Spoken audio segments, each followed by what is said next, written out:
Hey guys, this is Jared. If you're interested in how YouTube works and how you get paid to have your own channel and make a good living at it, then stay tuned. Hey, this is Liz, and you're listening to the SouthCack Syndicate Podcast. What's up, everybody? Jared Ketterman. What are we, 24? 25. No. Man, we are the worst about trying to figure out what episode this is. That just shows you how much preparation we put into these episodes, huh? We don't even know. It's like, did I get a beer? Yeah, I got a beer. Episode 24. Episode 24. 24. Yeah. Is that what I said? I think so. Yeah. This episode 23 was Never Been a Bad Market for a Hustler. Yeah. With Josh Thomas. That was a good one. So, today is going to be a fun day. We are going to talk some social media platform. We're talking OnlyFans today, Skeet. What do you think about that? Nope. We're talking social media platforms, etc. Well, social media platforms and making a living from those platforms, right? More specifically, because we're not going to just talk. Well, I don't know. Well, I guess we'll get it all over the place. But, the business side is going to be trying to make a living from these new social media platforms, like the new way of making a living, right? Sure. So we'll get into that. Today's headline of the day is website offers $1,000 to a couple willing to build IKEA furniture. So they put it together for you? No. So a financial advice website is seeking a couple willing to test the strength of their relationship by assembling IKEA furniture together. Oh, yeah. Because I've done this. Yeah, me too. Oh, it is a pain. Well, I don't know about IKEA, but just anything in general. Skeet, you ever put together IKEA furniture before? Nope. That's okay. Never. Put any furniture together? I put furniture together, but not IKEA. Yeah, that's me too. Okay. I have, yeah. Megan and I did this once, and it was like, oh my God. Where's the nearest IKEA to us? In Atlanta? I don't or Charlotte? I Amazoned it. And that's what I'm saying. Any of that type of furniture, I would consider IKEA furniture. Yeah, you're right. So it's not $1,000 to put my furniture together. We're going to get so much good content. It'd be worth $1,000 to post this on our website. It's actually a pretty brilliant play. Yeah. YouTube channel. The IKEA couple. The IKEA couple. We ought to look in. I know. We'll do it. It'd be funny to watch if those people fought the entire time, every episode. It'd be great. If it'd just be fun to watch. If they did it with nothing, then it wouldn't be any fun to watch. I remember putting our last piece together. I was like, Megan, go to the garage and grab my torches. And she's like, this doesn't say we need torches. I'm like, I'm telling you, we need some torches. Yeah. And a sledgehammer. Grab a sledgehammer. Yeah, a mallet. Can't stand it. Chisel. So today I want to talk about, we've touched on this a little bit, but I really want to dig in on YouTube. So Kyle, you are in this room for sure, the expert in the room when it comes to YouTube. And then we'll get into some of the other platforms, but I want to talk about not necessarily how you got your start or whatever, probably more what pitfalls would a young YouTuber fall into? What do they do to get in that game? Not so much of your story, but more advice for people that are trying to build an audience, and how important is content to put out and the frequency of content. Yeah. So this is going to be a really tough one for me because things have changed so much since I got in the game. Does that make sense? Like if I was starting now. Well, give me an idea. What year were you throwing out? I mean, I think I started my YouTube channel in 2010 and, but I mean, 2010 though, there was no such thing as a YouTuber. There was no Instagram either. There was no Instagram. There was no Vine. There was nothing. It was YouTube and Facebook, and that was it. YouTube wasn't even owned by Google back then, 2010. And it was 100%, like cat videos. Like meow meow. Just like random videos that you'd see people post on Facebook of like their cat doing whatever funny thing, right? It wasn't like, that's right. Hey, welcome back to the blah blah blah channel. Yeah. Today, there was none of that. Like it was not portrayed as like a TV style viewing pleasure. It was more of, I'll make this funny cat video and then I'm going to send it to my family and they can watch it, or grandkids, you name it, whatever. Yeah. There was no, and I was using it as a way to host content. So I wasn't like putting it on YouTube so people could watch it on YouTube. I was putting it on YouTube so then I could host that content on a forum at the time. And God, it seems so archaic to me. I know, and it's only 12 years ago. That's crazy. Yeah, and things like this is, let's be honest, this is before smartphones. Oh, for sure. I had a Razor flip phone. Yeah. What was you doing in 2010, Skeet? Do you remember? Yes, I remember. I was working. That was when I first got my first smartphone. Yeah. Was it a flip phone? Like a Razor? Just a Nokia. What was your choice of smartphones? Rotary dial. You had one of them bag phones, didn't you? Back in '88. Yeah. Back in 88. In what was he driving in '88? Cressica or something? What was it? Chevy Beretta. There you go. Got the Beretta, the bag phone in there. So I don't think we did an introduction, but Skeet is joining us not as a influential guest. We're not interviewing him. We roped him into coming in here. He doesn't even know what the topic was. He doesn't even know that we're talking social media or anything, but he is a local resident here next to the studio. And I saw him and I said, hey, come on, let's go. And he's like, okay. And so you're not going to get much out of him, but we are going to refer to him. So yeah. We're going to get it. Yeah. An alternate opinion is always good for us. Skeet, do you use YouTube? Very rarely. Pull that thing right up. Yeah. Yeah. There you go. Very You can pull it rarely, too. If you want to kick back, you can just pull it to you. There you go. There you go. So like, even if, so your maintenance, what would be your title at your day job? Test technician. Okay. So when you run into a problem, do you ever go to YouTube to see if anybody else running the same problem? No. Yeah. Cause they ain't got that kind of stuff on YouTube. Is YouTube the number one search engine? It's now? number 2 still. And Google still first? Yeah. Now, okay. I can't tell you that. I never go to Google for anything. On the topic, though, TikTok has recently took over the top spot for the most page views. Oh, yeah.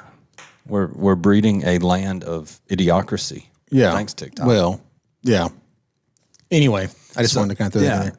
So let's get back to the YouTube piece. It's archaic when you started. Nobody knew that YouTube was going to be on a platform in your living room at that time. Yeah, like nobody even thought that it'd be YouTube TV. Like that was like far and above what anybody thought it would be. I was using it as a platform just to host content to share somewhere else. And maybe a year or two after I started, Google bought it. They created the partner program, which is where you could basically get ad revenue share. And, people have heard the story before. I think I made my first $100 in a month and I was like, man, I did it. This is cool, So, and I kind of played around with it for a little while. Well, then it went to like, I was making some good money and I was like, man, maybe I need to focus on this a little more. Like this could be a business. And nobody in your circle was doing anything. No, everybody thought I was stupid. Yeah. Like all my friends were like, what the hell are you doing, man? Mm-mm. I didn't. They're like, I was trying to say, how can I support you, brother? Yeah, you were. You're right. How can I support Matter you? of fact, I think you tried to buy all my future revenues at some point or something. You still got the check. You never cashed it. Nope. It was for like, know your worth, people. Gosh, know your worth. how much was the check for? I don't even remember. $5,000. Well, I think $5,000 was the total. Yeah. I think the check was like just a promissory note. I know exactly where I was sitting when I wrote the check and put it in an envelope and stuck it in the mail. Yeah. Anyway, so that'd have been the worst deal I ever did. Might have been the best if deal. I would have cashed that check. Been the best deal for me. Oh yeah, you'd have killed it on that deal. That's right. Yeah. You want to reevaluate? No. Okay. So I'll say the whole thing, but I'm not going to be the face of the that channel. doesn't work. Yes. We talk about that though. Instead of investing in businesses, the next 5 years you're going to have the chance with smart contracts to invest in people. So if I invest in Kyle, then it's not just what Kyle's doing on this project currently. I invest in Kyle for all of Kyle's ideas in the future. It's going to be a tough play. Is it? I mean, if you money. Well, now if you think about it though, technically people have done this before. So you think about like Prince and all these big artists who basically sold the rights to all of their art. Mm-hmm. right? Like they didn't own it. Well, their whole gosh, what's the word I'm looking for? Their entire person is wrapped up into this, you think of Their character. I'm trying to think. Character's not it. It's brand. They are the brand. Your name as an artist is a brand. Yes. That's right. Prince, Michael Jackson, the Beatles, whoever, you name them, they are the brand. Right? You can't go start a construction company called the Beatles and people care about it, even if the person who was one of the singers in the Beatles did it. That's right. Nobody's going to care. Like your brand is who you are in that music. And a lot of those people didn't own that. Right?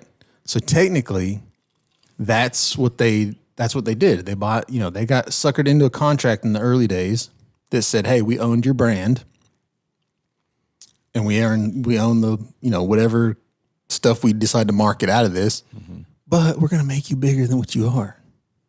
That's right. And see, that's the difference on the play that me and you had. Now, if you were, say, like if you had some way to really blow me up in the early days, it'd have been a lot more. If I had my own platform, I could whatever, plug you into like a music label and an artist. Yeah, like if you were like Mr. Beast.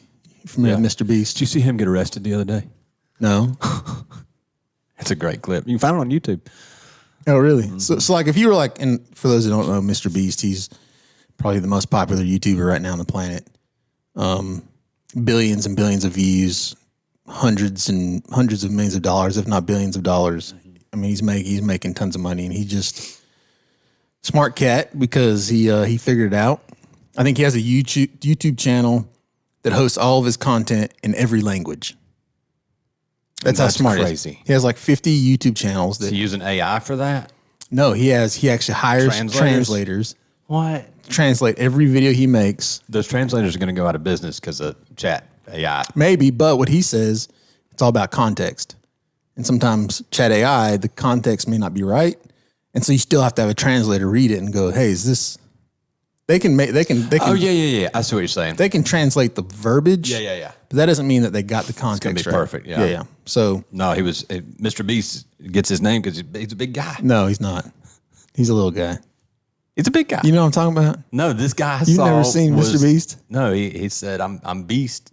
I had to find it and send it to him. Maybe I got the wrong guy. Anyway. You got the wrong guy, he's totally. the one who got arrested. Anyway. No, Mr. Beast is not big. All right. I'll have to find it and So shoot it to anyway, you.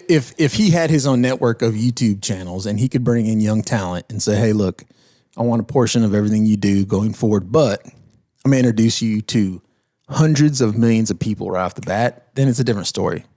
Because technically he's helping you build that platform. You're not doing it on your own. For me, you wanted to invest in what I was doing and then be like, yeah, just keep working. Keep doing what you're doing. Yeah. Yeah. And you keep going. Right. Which would, yeah. That's like a Shark Tank deal. Let's go. This is who you're talking about. Yes. Yeah, that's not who I was talking about. Okay, fair enough. This is who I'm talking about. This guy. No. That's on Mr. Beast's channel, though, or something. See, there's two. Anyway, we'll share that later. So, YouTube was archaic at the time. There was no vision for what it was going to become. But here you are in 2022. You're still throwing out content on the regular. Yep. You're It's a business almost now. 400,000 plus. Nah, it's, I don't know, 320 maybe. 320,000 followers. Yep. Skeet, how many followers you got on your Instagram? Honestly, no idea. Hashtag, what's your Instagram? Is it 300,000? No. What is your Instagram, Skeet? Do you know? SMT Tech, I think. Y'all go hit him up. No. Said, nah. Hey, slide into his DMs.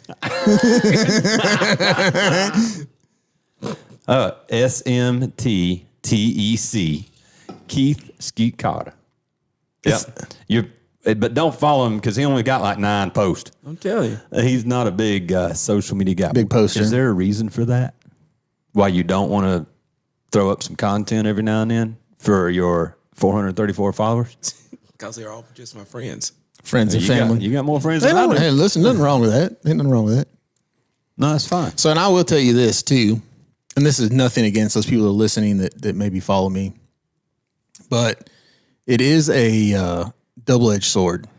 the whole social media business thing, because in the early days, you're driving to create this following to build the business, the customers, the brand. They're the customers, even though they're not paying you anything other than attention, which attention is money. We've talked about it on this podcast a lot.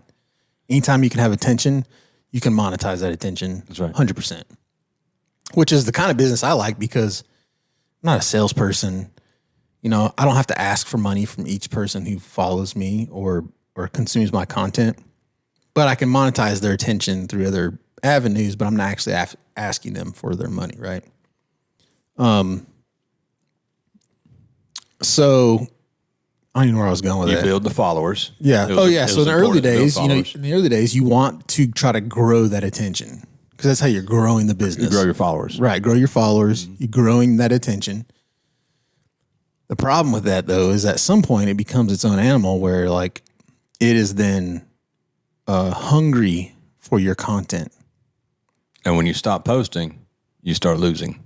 Well, you don't necessarily start losing, but you feel like you have this obligation, because in the early days, you're like, all I want is people to care and watch and tune in. So then when they're doing it, you have this obligation to continue to, you're like, an obligation to yourself of like, man, I remember those days when all I wanted was somebody to care about what I was doing. Now everybody cares and everybody wants to see what I'm doing. I have to show everything. I have to continually put out content. It's like this animal that constantly consumes, So let me ask you this. Does YouTube ever interfere with your personal family life? Yes. Because you've got so many followers at this point. Because obviously we follow each other, right? I see even on vacation, you're making content for the people who want to know what, Fab Form's doing. Yeah. I mean, I've got a lot better over the years. Like it was like, I had a routine, and just like everything, there's some burnout involved in that. You got to kind of reevaluate why you do it, what it's for. Do they really? These people really care? Is your family getting pushed to the back on this deal?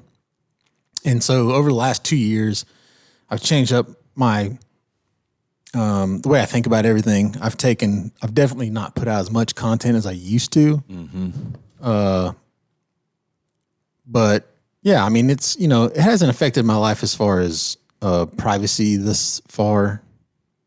But there's been times where, daddy's got to go to work and I can't go to I can't hang out with the kids at night, or I can't, go to that basketball game or whatever, because I got to make some content. No, that's right. So, I mean, I'm not going to say it hasn't affected it, but, maybe the benefits outweigh, I think. Well, it probably affects it when you go to an event. You go to a Fox Body event, and then you don't get to eat lunch outside and not be bothered. You got to go hide in the corner of a trailer, right? Because that is your audience, a good bit of it. Yeah, I mean, not in a bad way though, because the way I look at that is I'm at that event, I'm at work. That's right. That's what I'm there for. That's right. Heather's just a byproduct to go, hey. No, they know Heather too though, because she used to be on the channel a ton.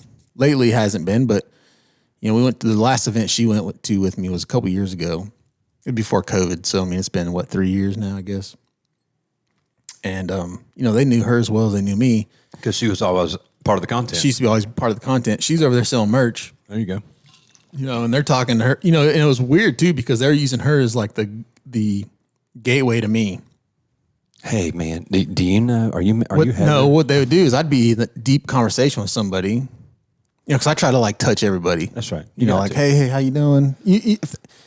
Even if they didn't necessarily come up to me, if I could tell that if they gave me some kind of sign of they had a clue. That's right. On who I was, I would go be like, hey, you like it? Yeah. If they're looking at, and then that kind of opened the door. Hey, I mean, it's cool. And then they'll be like, oh, I watch all your stuff. Yeah. So anyway, I'd be in a conversation. Well, they'd go over to her and be like, we love to watch the channel, and you think you'd let us take a picture with, they'd be like that side of it. And she'd be like, yeah, go. That's what he's here for. Go. That's what that's what we're doing here. Go. He's working right now. This is what he's here for. That's right. He doesn't get a break right now. Skeet's like, who want to take a picture with Kyle? Seriously. Seriously. You know what's awesome about this though? This is great. Is that nobody locally Nobody knows. No. Nobody has. And I've never posted anything on my like personal Facebook page. Nothing. I mean, occasionally I'll share a video or something. But so, I mean, people know what I do, but they don't know. I'll tell you a funny story about that. This same event that we went to where they were, using Heather as the gateway and whatever. Chuck and Mary were with us. Was it Chuck and Mary? I think, yeah, they were with us. And he didn't know. And Chuck's like, he's like my boy. He's like you. He had no idea. And so after the event, he's like, dude, it was crazy, man. He was like signing shit. And, I can hear him saying that. Yeah. I had no like idea. they wanted his autograph. And it's weird to me too. I'm not going to lie, but in the right circumstances, it makes sense. Let me give you a comparable. I was at Tunneltown last week, our little gas station up in our little town of Mountain Rest. This guy comes up to me, hey, are you that guy? Oh, that depends on what guy you're talking about. He's like, If you're talking about arrest, it's not me. no, you're that songwriter guy. He said, don't move. And I was like, and I'm at the register, and there's a line behind me. And I'm like, just catch me out on a guy here. Yeah. He comes back. Give me my. Comes through the door, holds up a CD I dropped in 2009. He said, this is you. I went, Yeah. that is me. He said, number 3, my favorite song. He said, you keep doing what you're doing. I need more music. I went, yes, sir. Appreciate it. Thanks for your support. Yeah. That's awesome. I hadn't heard that in 5 years. How old was that CD? 2009. Yeah. It was the Flying on the Sun CD. Like, Yeah. It was just, okay. Well, I'll be that guy for a minute for you. Yeah. So, and what's crazy too is it's not near, and it's weird because obviously the channel has grown, but for whatever reason, my, if you want to call it celebrity, has diminished. And I don't know why that is. Your status. Something. I don't know. I don't get used, and it's crazy. People would recognize me out. Like I'd be at the damn, Longhorn Steakhouse in Anderson. The busboy would come by and he'd be like, oh man, you're that YouTube guy. I'm like, yeah, then we'd talk, whatever. Or I'd be in Lowe's, run into somebody on the aisle and they would recognize me. I haven't got that in a long time. Now, what I also know is that if I was out somewhere and I seen somebody that I watched on YouTube, I would never say anything to them. Why wouldn't you? I just wouldn't. Why? Unless I was like, if I was their waiter. What if it was, hey, appreciate what you're doing, and then just move on? Everybody wants accolades. I might do that. Everybody. I might do that. But I just always think myself, for every one person that says something, I assume there's probably 5 that don't. I think that if you have the opportunity, then you should totally just at least say thanks for what you're doing. Not, oh man, you're Tom Cruise. I loved you in Vanilla Sky. Well, he was terrible in Vanilla Sky. Yeah. Like he don't want to hear that. Just say, hey, I love your work. Appreciate it. Keep it up. I think I sat at a lunch table with John Rich in Nashville one day, and my producer and him were having a meeting about something, and we were just grabbing a burger in between sessions, and I just said, man, I really like John Rich. Yeah. And so Jeff was like, look, we're going to go here for lunch. If you see anybody, like, don't get dumb. Yeah. I was like, what do you mean dumb? He's like, just don't be dumb. Don't be, That was the only advice he gave Don't me. make it uncomfortable for everybody else there. He sits at the table, and I was like, hey, John, listen, I just want to tell you, I really appreciate everything you're doing. And being a spokesperson for St. Jude, Yeah. big deal. Keep it up. Yeah. That was it. Yeah. I didn't say, man, Big and Rich was like, save a horse. Like, I ain't doing Ride that. a cowboy. Yeah. But I think everybody, when you cross the line and you know that you've got the following, then you've got the responsibility to be able to handle some of that feedback. So what's weird is I'm at this in-between stage, I feel like. Because I always talk about if I was a music artist, I would do these pop-up shows that nobody knew about. Like that would be my favorite thing to do if I was a musical artist. Like I would just show up at the Last Chance or wherever and just be, and if I was a big star, it'd probably be in Nashville. Sure. Probably, I don't know if I lived here, maybe it'd be local. I don't know. But, if I was a big star, I would just show up at these little honky tonks and then, I'd max out the capacity. We'd shut the doors and we'd have a good time. That's right. Right. I'm not there. Like I can't show up to any kind of event and everybody there know who I am. No, but you could put on your own event locally I could do that. You could bring your followers in your hometown. You're right. I could do that. And we may do that. We actually talked, when Nick was on our podcast for Rock the Ranch, we talked about doing an event down here at the garage and maybe I do that. The thing for us is that we don't necessarily live, if we lived in Charlotte, I could probably make, where you have more people close. It'd be or easy. accommodations for easy. Yes, everybody it'd be to book easy up. for a bunch of people to show up for a daily event versus where we're at. Everybody have to travel a long ways. Well, luckily we're saturated in Airbnbs. But I mean, I guess it's the No, I totally get what the you're saying. value versus what I'm getting type of deal. That's right. Yeah. So other than YouTube, who's closest second as far as who's going to be next? Who's going to be the next YouTube?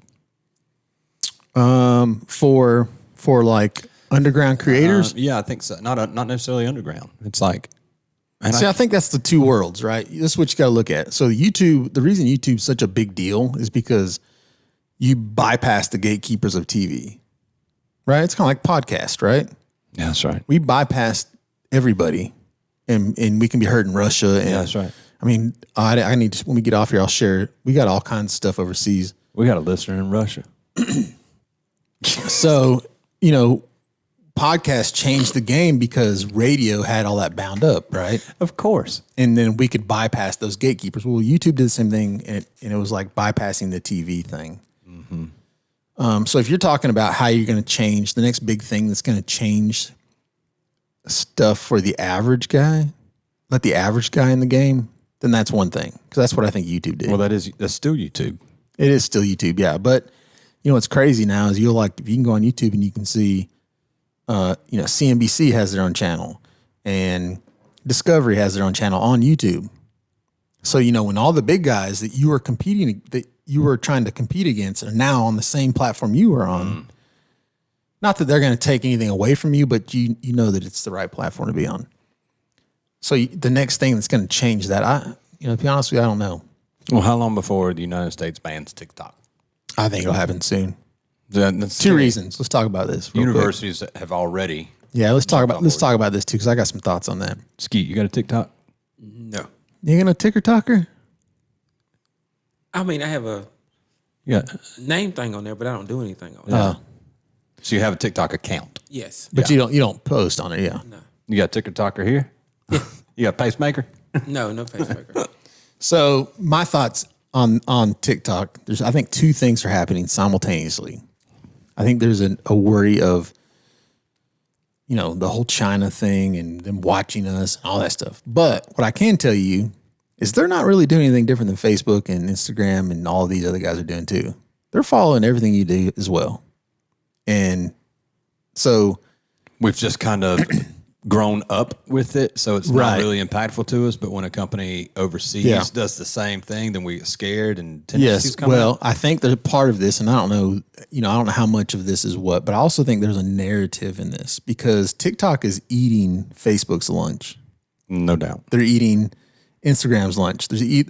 See, all these American companies are like, hey, we got to do something with this company. Let's Let's ban them. Let's ban them. That's a great idea. How about we it's China. That's an easy one. Wow. They're watching us. So I think there's two things at play here. I think let's get rid of our competition on one side. And then on the other side, there is, okay, well, it's not really a house here in the US. Maybe there are some security issues or whatnot. But when you talk about what they're doing, Facebook and Instagram are doing the same thing. They're looking at what you're watching, where you're at. If you're on a Listening. they're listening. If you're on a computer, if you're on a tablet, they know all of that stuff. And you know this just from some of the advertising you've done. No doubt. They know everything. So they are looking at as much information as TikTok is as well. So I was watching a Joe Rogan podcast, and he was like, let's just pull up the fine print of the Terms of service. I agree Yeah. when you click on TikTok. Yeah. And he read it, and it's just like, wow, that's astounding. But it's just like you said. If he'd have you pulled were to up- read the Facebook thing, Yes. it's probably pretty much in line. It's almost exact. all the files on your phone. We want to know your keystrokes. What are your search topics? Things like that. It's Yeah. like Facebook is scary enough, but we're so accustomed to it. And, your kids, they don't know anything pre-Facebook. They don't know anything pre-social media. Yeah. Like everything. And this, we're not having a scare tactic conversation here. It's like somebody else said, stop stop telling your kids not to be on their phones. Yeah. Because this is the world that they live in. So, and I'm torn on this because my wife is right. very much like, our kids they're not going to have any social media because it can be very damaging. And dangerous. Yes, and dangerous. They can find things. They can get themselves in trouble. People can find them. So I'm very much there. But on the other side of that, I've also made a pretty nice living on social media. That's right. And I'm like, man, if I can like navigate these waters and teach my kids how to do the same thing, they're going to be not necessarily ahead of everybody, but they're going to be, you don't want them to be behind the world of social media and how to navigate it, right? I think we should treat social media like we do gun safety, tractor safety, bush hog implement safety. Like you just respect the tool, right? Or it's gonna cause some damage. I think what would help a lot is if the social media platforms themselves would put in a lot more roadblocks. So for instance, if every piece of content you created, you had to basically say, is it graphic? No, yes. Does it have a cuss word? Yes, no. Do you show any kind of body parts? Yeah, like you had to before you hit post, you have to basically tell the algorithm what you're posting and then do random checks against what you said it was. So they could go back and say, randomly go back through, look at these posts, make sure they match up with what the content creator said they were. And as long as they always match up, then we're going to trust this person, right? And then take all that information and you could sort that out and deliver it to people how they want it. Like for instance, like, I could literally say, I don't want anything political. I don't want any, booty shot, whatever. I could go in there and kind of customize what I want to see and what I don't want to see. Mm-hmm. And then that's what it would feed me within those areas. What about freedom of speech? Do you think that Facebook should have the authority to take your post down? No. And I'll tell you why. Not because people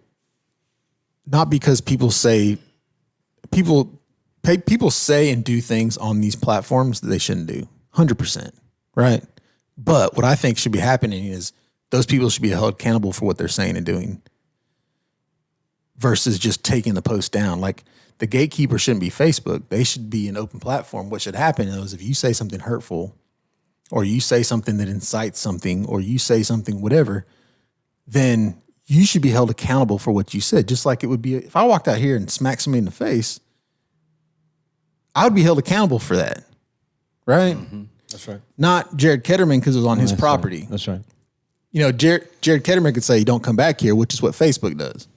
But then I could also be held accountable for my actions. And that's what needs to happen on these platforms. So if I have a different political view, and we're not getting into politics, but if my political view is different than the fact checker at the social media platform and my post gets taken down, does the Constitution not give me the right to say what I want to? Yeah, the problem is that they can do what they want because it's a private business. And they click that terms of service. You agreed to it. They click that terms of service, right. Ski, you ever been banned from Facebook or temporarily put on hold? Too much COVID talk or something? Did you get a strike? I honestly got one for making a comment on somebody's one time. You did. And you were like, what the heck? I hadn't even done nothing. Have you ever been? Never. I've never had any strikes. But I'm very politically correct on those platforms because I make a living there. I never post on those platforms. Like Instagram's my go-to. I'm a huge Snapchatter. I love my Snapchat. There's no drama on Snapchat. So that's why I kind of feed on that. This is what I tell a lot of people. You have to be very careful about what you ask for because this is the thing. When someone says, do you think these platforms should be freedom of speech? The ones that say no, those platforms typically are already agreeing with how they think. But what if the tide changed, right? What if the tide changed and those platforms didn't necessarily agree with what you think? And now they could silence you. Would you be okay with that? And the answer would be no. They're okay with it now because it works in their favor. But if that tide changed a different way, I saw a Senate hearing with Zuckerberg, and I forget the senator who was asking. It was talking about this very subject, and Martin said, "We're not doing anything wrong. This is our company. This is what we do." He said, "That's great. Can you tell me? I want to know where you ate dinner last night and how much you spent on that and who you were with." And he's like, "Well, I'm not giving that information away." yeah. He's like, "You're pulling it from all these other users, right? Like you know everything about everybody." So I just looked it up. 2.93 billion users on Facebook. Billion. Yeah. Our world population is 7. That's crazy. Like most, I think if you don't have Facebook, like almost then you're in the Sahara. You don't have the access to the technology of a computer or internet. Yeah, what's scary is they can change an algorithm and not outrightly change the way you think, but through a long-term, they and the people who think that they can't change how you think, you're wrong. They're crazy. Yeah. Skeet, let me ask you this. Where do you get your news from? And it can be local. It can be national. Like, where do you go? Do you buy a paper? Do you look at Twitter? Do you? Not Twitter. Honestly, it's usually the guys at work telling me something, and then I go and look it up. That's a lot of people. A lot of people You here. just Google it though after he tells you something. Yeah. Where do you pull your news? Your national, not local. So I don't go to any news source, to be honest with you. I'd just assume not. I'd rather have my ear to kind of like the generalization of news. I'm with you. But not necessarily be in every little detail because it's not healthy for your mind. It's not. And my mom would say, yeah, but you got to keep your finger on the pulse of what's going on. I do keep my finger on the pulse. I agree with that. Yeah. I agree with that. I pull my news mostly off of Twitter. Because you can get if you. Well, I'm specific on what I'm following. Facebook, man, I'm not just getting the news. I'm getting everybody's opinion about the news. Yeah, the good thing about Twitter, and to me, Twitter, and people are gonna listen. People are not gonna like this, but I think since Elon's got it, I think it's gonna get better. I think he's gonna do good things with it. Not necessarily because of political agendas or whatever. I just feel like you're going to be able to get a more broad spectrum of opinions. And I would rather have that. I'd rather see the guy that thinks one way and then see the guy that thinks totally opposite of that. Yeah. Hear their viewpoints and then kind of make my own assumption of what that is. News is kind of the same way because the problem with news is you're just not getting the facts anymore. Everybody spins it in their own way. You watch news TV, you can see them talking about the same subject on 2 different channels. Yeah, we did this. I was coming back from Liberia, and the guy I was with was watching Fox, and on my headrest was CNN. Yeah. Same story. 2 different. Oh, well, they're making a big mistake. Oh, it's the best thing ever. Same exact story. So two different. In my opinion, you can't trust either one. Then, I mean, do we really trust at all? No, I think that's actually a good thing. People are actually getting smart to the fact that everybody has an agenda. Money corrupts all. Everybody's just trying to make money. And in the YouTube world, we call that clickbait. That's right. You want the headline that says X did this or X did that. You want somebody to click on it. You're going to make that ad revenue. But the actual thing that you're talking about inside that click may not be exactly what they thought they were going to get. So you think social media platforms are making us dumber as a society by overloading us with information, or making us smarter by overloading us? I think in the long run, what's going to happen is everybody's going to get to a point where they're like, okay, I don't really trust any of this. Because used to, the news was the thing. Back in our parents' and our grandparents' days, if Ronald Reagan said it, it was fact. It was fact. That's right. And they would never lie to us. That's right. Right. Good Lord. How naive were we as a society? The good thing is that, as painful as it is right now, at some point we're going to get around this and be like, okay, we don't trust nobody. We're going to go out and try to find our own sources and see all the different ideas and then try to figure out what we feel like we believe in the middle somewhere. We're going to take a short break, guys. We got Skeet with us giving his opinion when never asked. We'll be right back. Let's face it, shopping for insurance can be time-consuming. When it comes to your auto and home insurance needs, make things simple and trust your Allstate experts. They will help you get the coverage that fits your needs while helping you bundle your auto and home. Bundling saves money, sure, but it also saves you time. So you can enjoy the things that matter most even more. Contact Clemson Allstate agent Shane Smith at 864-654-1047 today for a free personalized insurance proposal. Allstate, are you in good hands? Okay, we're back. Thank you for tuning in. Jared and Kyle here. We've got a special guest with us to give his opinion every 10 minutes or so. Skeet. Skeet, we would love to hear more from him, but we're not going to push it. You know what I'm saying? That's right. Thank you, Skeet, for sitting here. Okay, I didn't think he was going to show up, to be honest with you. I didn't either. I was like, Skeet, get you a beer. Come on over. Jared's like, he ain't coming. He ain't coming. Skeet been a friend of mine since Taproom started. You've listen, known him for a lot longer than I have. Well, yeah. I mean, we used to work together 25 years ago or something. And you still sat down here. Go ahead. Say it. Come on. Say it. What? I'm just Okay. You're just chilling. Okay. Right. So we talked a lot about the social media platforms and, some of the pitfalls and of what the owners of the platforms are doing. Is YouTube publicly owned or privately owned? It's publicly owned. It's owned by Alphabet. That's the name of the company? Alphabet is corporation? is the umbrella that owns Google. Okay. So it's like a media mogul. Yes. Okay. Well, Alphabet is they own Google and all the businesses underneath. Okay. So we talked about how they work, some of the pitfalls of those, but we never really talked about how to monetize. So Hold on. The thing that really excites me about this kind of business is that, like we kind of talked about before we went to break, was that it gives the average Joe an entry into the big world of media or whatever you want to call it, right? You kind of pass the gatekeeper. Now you got people making movies for Netflix that would have never had a chance to make a movie that would go in a movie theater. that's right. But now it's doing just as good on Netflix as it would be. Original series. Yeah, You can only find it here. Yellowstone and all those.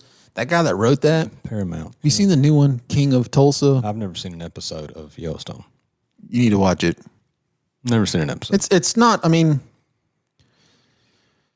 I know people are going to be like, "What? You've never seen an episode of I'm Yellowstone?" not going to say like it's the greatest thing ever, but it's good. All I know is that Yellowstone came out, and our sheriff's department started wearing cowboy hats. That is true. So it's like, wow. But he also wrote another Netflix show that's out now, or maybe it's a Paramount show that's out now, called King of Tulsa. It's got Sylvester Stallone in it. Just started, and he's more of like a ex mafia guy that is in prison for 25 years because he wouldn't rat on anybody. He gets out and he ends up in Tulsa, Oklahoma, and he's like, it's and I haven't watched enough of it to really know what's going to happen, but he's like starting over in Tulsa as a mafia guy, which doesn't really match.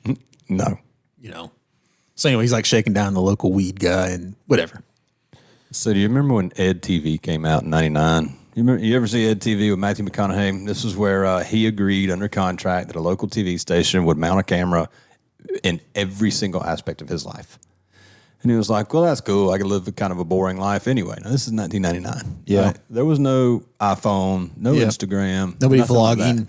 that. Right. I mean, that is the world. It was like a precursor to what we got. And so the movie goes on, and he became famous. Everybody knew who Ed was, and he got deals, and it did this. And then, I think somebody died in his family, and it was a very monumental time in the movie because everybody was sad, and he needed to grieve. There was a camera right here. Mm-hmm. He was like, just get out of my face. And I was like, no, that's not what you signed up for. The contract says we get you 24/7 for 1 year. So I think everything is kind of going to this. Music's like that. We talked about it a lot, where you're the new technology in music allows you to pass the gatekeeper of radio stations to get your stuff out and get it heard. Right? Used to the only way you got heard was if you had a label and you got plays. On radio. Now all you need is an iPhone. Now all you need is an iPhone. You publish your stuff, and if it's good enough, it's good enough, and everybody hears it. So that's the good thing. So let's talk about monetizing. So for your YouTube channel, we do not have to get into specific numbers, but kind of give a breakdown of how that works. So, and honestly, I get this question a lot because people don't understand it, especially when I'm talking to like friends of family, and they're like, "What do you do?" Well, I make YouTube videos. They're like, how does that work? Yeah. So the way that it works is YouTube has what they call revenue share. Anytime you watch a YouTube video and there's an ad somewhere within that video, usually at the beginning, some of them are in the middle, and then sometimes there's one at the end or whatnot. That ad is paid for by whoever placed that ad. Okay. And say they're saying, hey, I'll pay 8 cents for a view on whatever platform it is.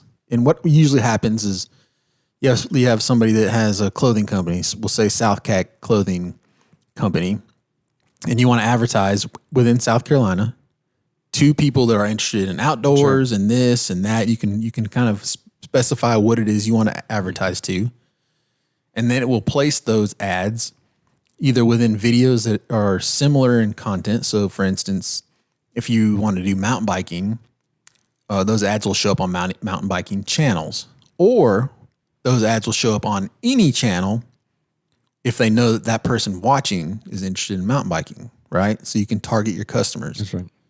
So it's not specific to channels. Like I don't know what kind of ads run on my channel. It's different for every viewer. So if you watch a video and he watches the same video, y'all are going to get different ads based on what your interests are. That's right. And so say the SouthCack places an ad and they say, I want it to run in everybody, I want it to run in South Carolina. And anybody watching in South Carolina, these ads are going to be shown. Somebody's watching my video in South Carolina, say Skeet's watching it. He's going to get a SouthCack ad. You pay 8 cents for him to view that ad. 4 cents goes to YouTube, 4 cents goes to me because I created the content. Okay. So it's a revenue split. It may not be exactly 50-50. I don't know what the spread is, but it's a split that's very close to 50-50.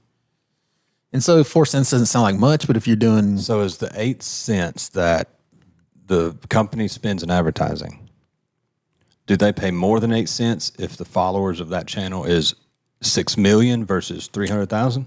No, because it has nothing to do with the following of the channel and more about the person they're trying to reach.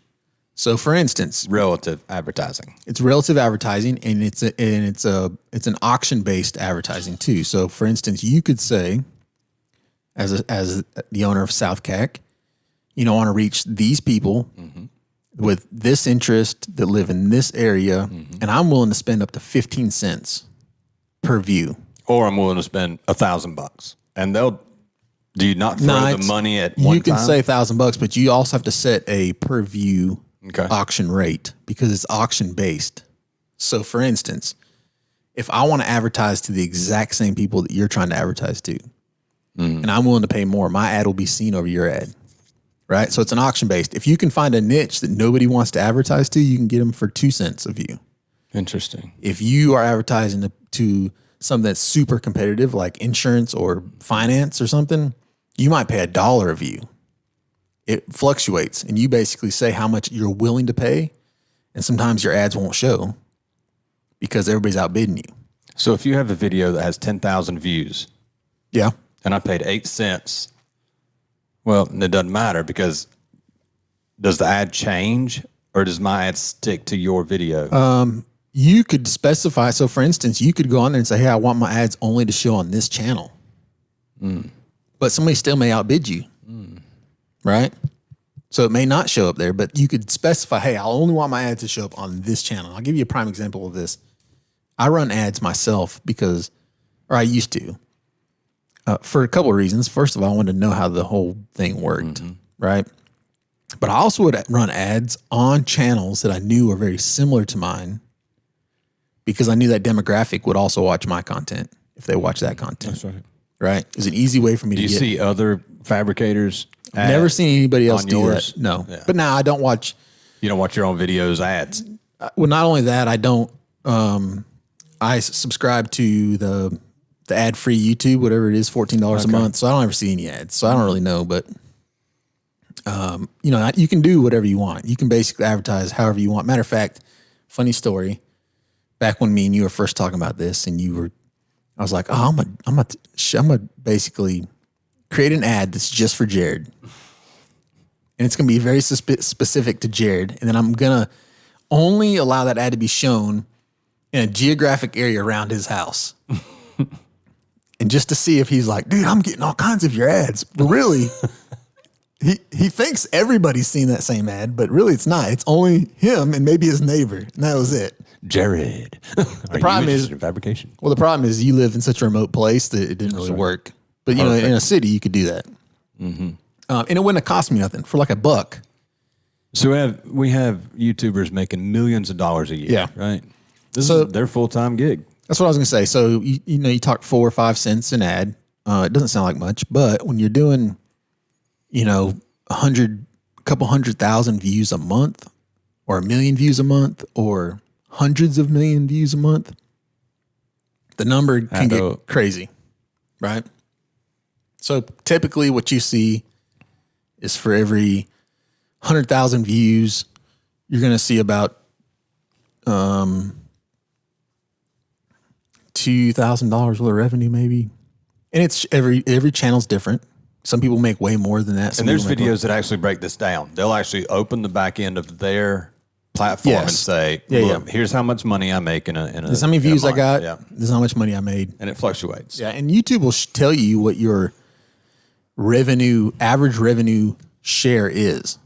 You know, so like if you had a channel around finance, you know, it would show you you're making on average 15 cents per ad placement versus me who's doing car stuff, which is less likely to be advertised against. You know, I'm making 4 cents.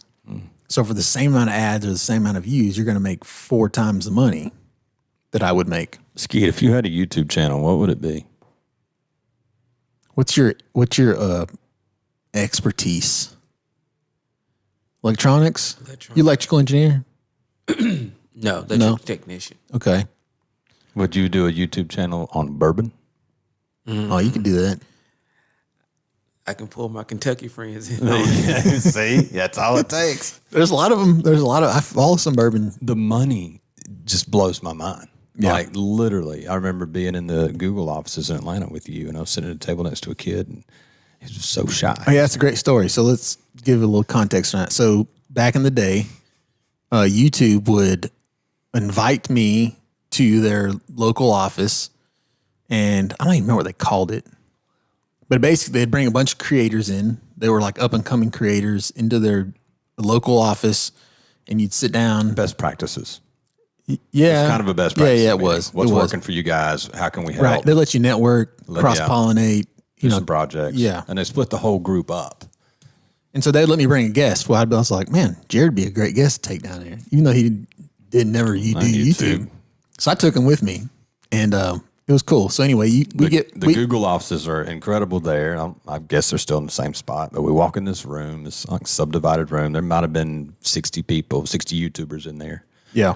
And Kyle was at a different table than I was because they put everybody, they just want to mix it up. So it's like shook a thing, you drew a number, and that's your table. And then you were doing projects as that table. And the projects would list as, okay, here's your subject. Give me the first 3 steps to make a quality video. Yeah. And so everybody had to get involved and say, this is what we should do first, this is what we should do second, third, and then they'd evaluate each table, blah, blah, blah. Well, when we get to our table, there's this like 14, 15-year-old kid who didn't speak.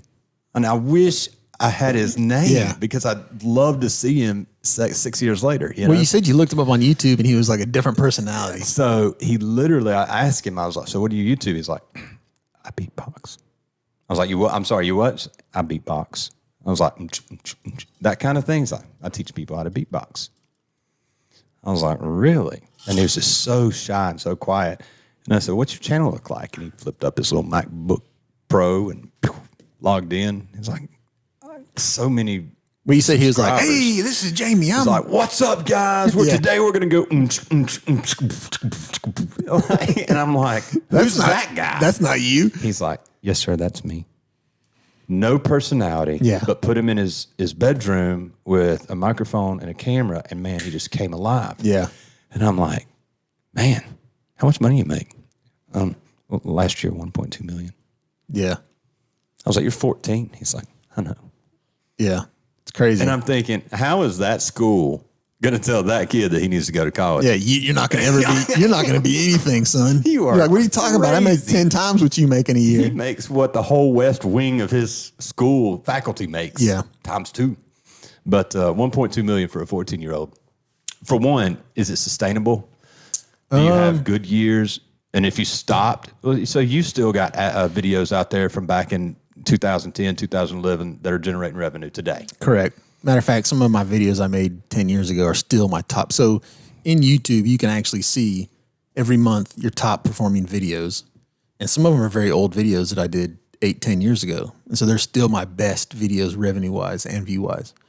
I think what's changed for me, and it's hard to speak on because I think what's changed is like the whole system has changed on how it, they change the algorithm often. right? And so, it's hard to say, yeah, this is what you need to do. Because first of all, they don't tell you that. Yeah, that's Because they don't want you to work the system. So the way YouTube used to work is based on clicks.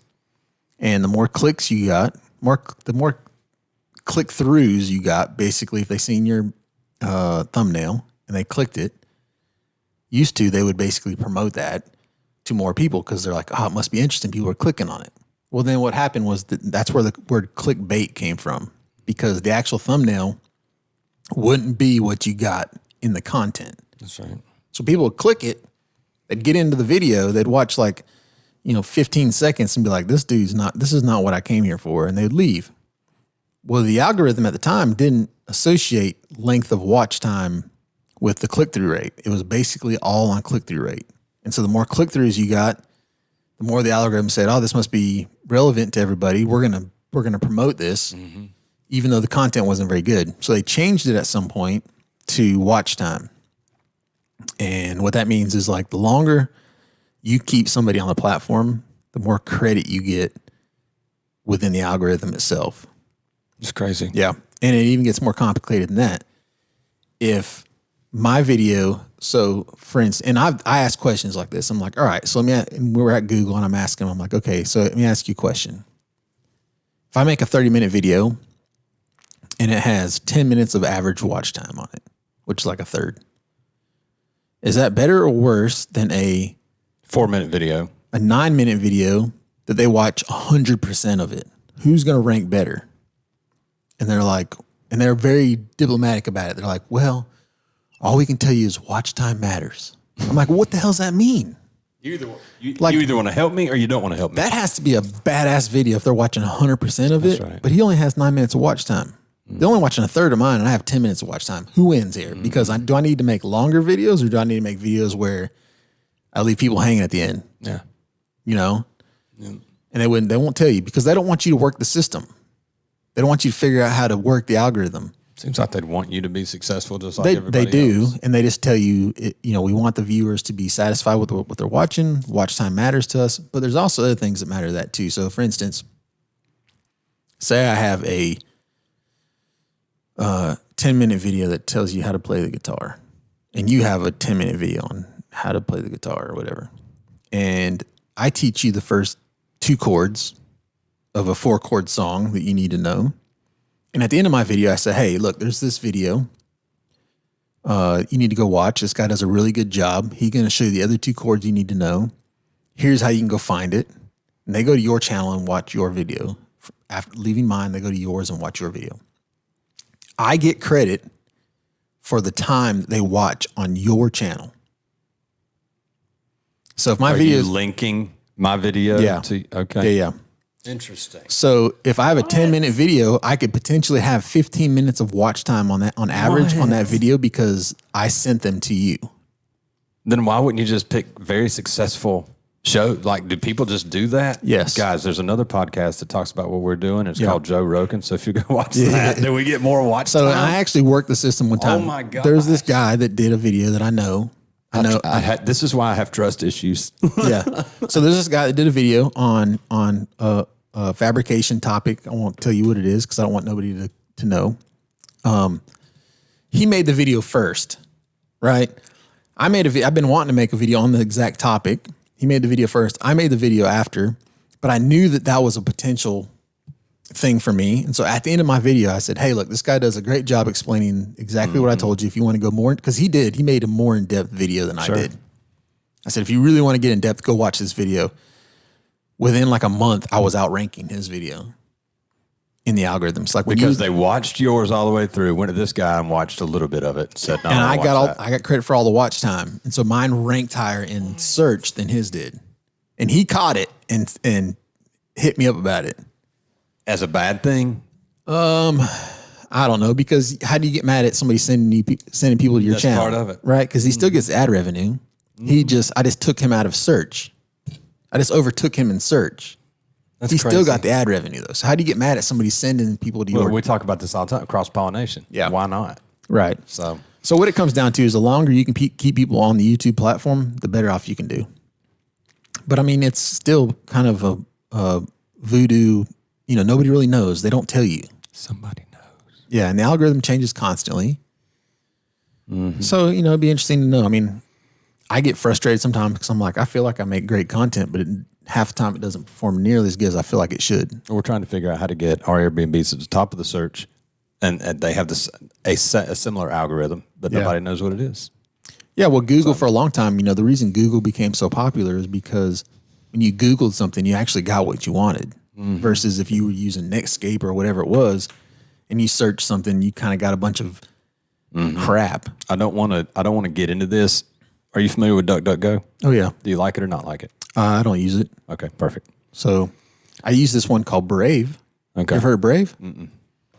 So Brave is a decentralized browser. Of course it is. Yeah. Don't go there. Hold on. Listen, I got my one podcast out of the way without talking about crypto. So Shiny's going there. yeah. I got my one out of the way. I'm good. So Brave is a decentralized browser that you get paid for the ads you watch. What? Yes. So this is the way it works. What? So this goes back to you're cutting out the middleman. So right now, what happens is if Google's placing ads on when you Google search something, it populates ads for you to click. Who gets that money? Not you as the searcher.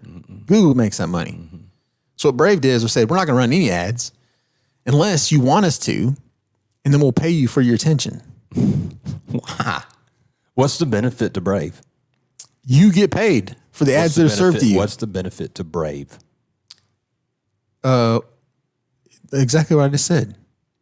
What's the benefit to the company that offers? Oh, there is no company. It's decentralized. That's what I'm saying. It's just some code that somebody released out into the world, and you can use it, and you get paid for your attention. It's cutting out the middleman. That's crazy. You get paid for your attention. In the next 3 years, none of this will be relevant. What part?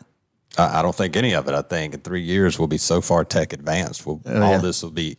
Yeah, you're probably well. right. You're probably right. But I mean, it's just cool to know that, like, if you're like, yeah, I'll opt in for some ads, and you can specify how many ads you want to see a month or whatever. Man, I just watch ads, put my phone down, and go to bed. Yeah, I'll opt in for some ads. The entire system works exactly like every other ad system works, right? They give you they serve you ads that you're going to be interested in, and then you get every ad you're shown. You automatically get some Brave coin in your wallet. It just happens automatically. The more you use the platform, the more you get paid for using the platform. That's crazy. Yeah, it's awesome. It's great. Listen, I appreciate the time.